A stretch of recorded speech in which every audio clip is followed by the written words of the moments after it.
যোৱাবাৰো আমি বৰষুণত দেখিছোঁ যে যেতিয়া ড্ৰেইনসমূহ চফা কৰা হৈছিল তাত ডাঙৰ ডাঙৰ টিভি, তাত ব্লেংকেট, তাত আমাৰ লেপ তুলি পৰ্যন্ত ওলাইছে আৰু বটলৰ কথাটো আমি নকওঁৱে। আপোনালোকে নিশ্চয় দেখিছে যে ট্ৰাকে ট্ৰাকে তাত বটল, তাৰ লগত যদি আপোনাৰ টিভি, ব্লেংকেট, তুলি, লেপ পৰ্যন্ত যদি আমাৰ যদি ড্ৰেইনৰ পৰা ওলায়, সেইবোৰতো কোনো বাহিৰৰ পৰা অহা মানুহেতো ব্লেংকেট বা টিভিটো ইয়ালৈ পেলাবলৈ নাহে, গতিকে লৈছে। আৰু ইতিমধ্যে আপোনালোকে দেখিছে যে ৱাটাৰ লগিং বহুতখিনি কমি গৈছে, যে যিখিনি আগতে 3 দিন লাগিছিল এতিয়া 3 ঘণ্টাত সেই পানীখিনি উলিয়াই নিয়াৰ বাবে ব্যৱস্থা কৰিছে। কিন্তু আজি যোৱা 4 দিন আগত যি ধৰণৰ বৰষুণ হ'ল সেইটো আচলতে বহু বছৰৰ পিছত এনেধৰণৰ খুব মানে হেভি ৰেইনফল হ'ল আৰু যাৰ কাৰণে আচলতে বহুত বেছি পানী হ'বলৈ মানে আমি দেখা পালোঁ যে বহুত বেছি পানী হ'ল।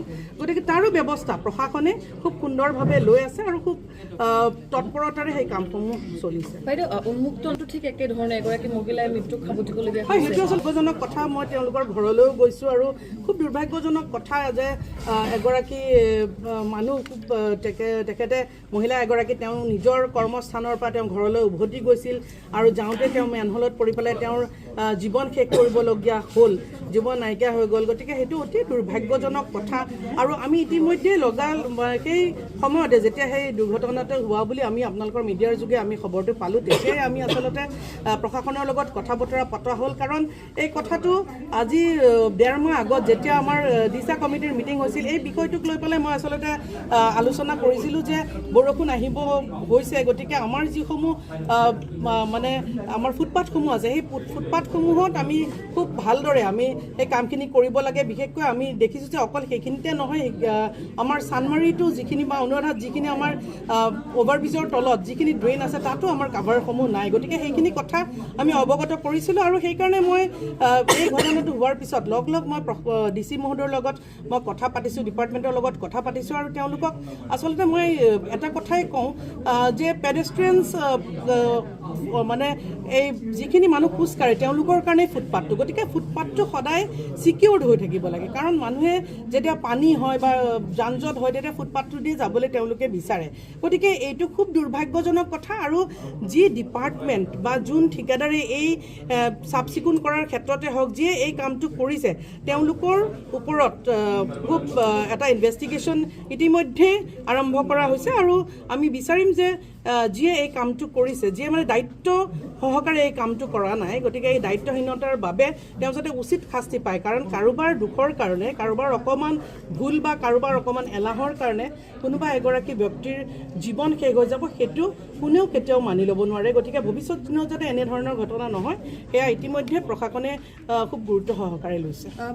নতুনকৈ নলা নৰ্দমা আপোনাক ক'লোৱে ইতিমধ্যে যে যোৱা 15 বছৰ 2016 চনৰ আগত যি ধৰণৰ গোটেই গুৱাহাটীখনত আনপ্লেনভাৱে কেৱল কমিশ্যনৰ স্বাৰ্থত কোনো ধৰণৰ গ্ৰেডিয়েণ্ট লেভেল নোচোৱাকৈ যি ধৰণে ড্ৰেইনসমূহ বনালে, য'ত পানী ওপৰৰ পৰা তলৰ ফালে যাব লাগে, কিন্তু আপোনালোকে যদি গোটেই ড্ৰেইনখিনি শুকান বতৰত যদি আপোনালোকে গোটেই ড্ৰেইনখিনি ভালদৰে চায়, তেতিয়াহ'লে আপোনালোকে দেখিব যে তলৰ ফালৰ পৰা ওপৰৰ ফালে যাবলগীয়া তেনেকুৱা ধৰণৰ গ্ৰেডিয়েণ্ট লেভেল চাই পেলাই তেনেধৰণে ড্ৰেইনসমূহ নিৰ্মাণ কৰা হৈছে। গতিকে এই সকলোখিনি আচলতে গোটেইখিনি যদি ছিষ্টেমত আনিব লাগে, এইটো বহুত সময় লাগিব আচলতে। কাৰণ 15 বছৰ বহুত দীঘলীয়া এটা সময়, যিখিনি সময়ত কংগ্ৰেছ চৰকাৰে গোটেই গুৱাহাটীখন এটা আনপ্লেনড ৱেত তেওঁলোকে নিৰ্মাণ কৰি থৈ গ'ল। বাইদেউ, এই ক্ষেত্ৰত কি ব্যৱস্থা গ্ৰহণ কৰা? সেইকাৰণে মই কৈছোঁৱে যে এই বিষয়ে আমি আচলতে আমাৰ দিছা মিটিঙতো আমি আলোচনা কৰিছিলোঁ যে মই এটা কথাই ক'ব বিচাৰোঁ যে পেডেষ্ট্ৰিয়ানছ ফাৰ্ষ্ট।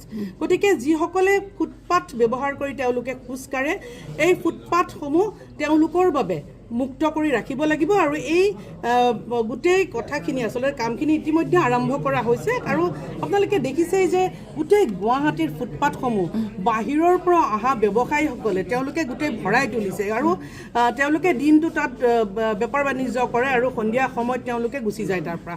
আৰু তাৰপিছত তাত এটা কদৰ্যময় পৰিৱেশ, তাত গধূলি মানুহে খোজকাঢ়োঁ বুলি ভাবিলেও তেওঁলোকে খোজকাঢ়িব নোৱাৰে, কাৰণ তাত এটা কদৰ্যময় পৰিৱেশ থাকে। গতিকে আমি এই পৰ্যায়টো ইতিমধ্যে আৰম্ভ কৰিছোঁ কৈছোঁ যে পেডেষ্ট্ৰিয়ানছ ফাৰ্ষ্ট, গতিকে ফুটপাথটো মুকলি কৰি ৰাখিব লাগিব আৰু ফুটপাথটো খোজকঢ়া মানুহৰ কাৰণে যাতে তেওঁলোকে যাতে খুব সুন্দৰভাৱে তাত যাতে খোজকাঢ়িব পাৰে তাৰ বাবে উচ্ছেদ হ'ব বাইদেউ? হয়, নিশ্চয়।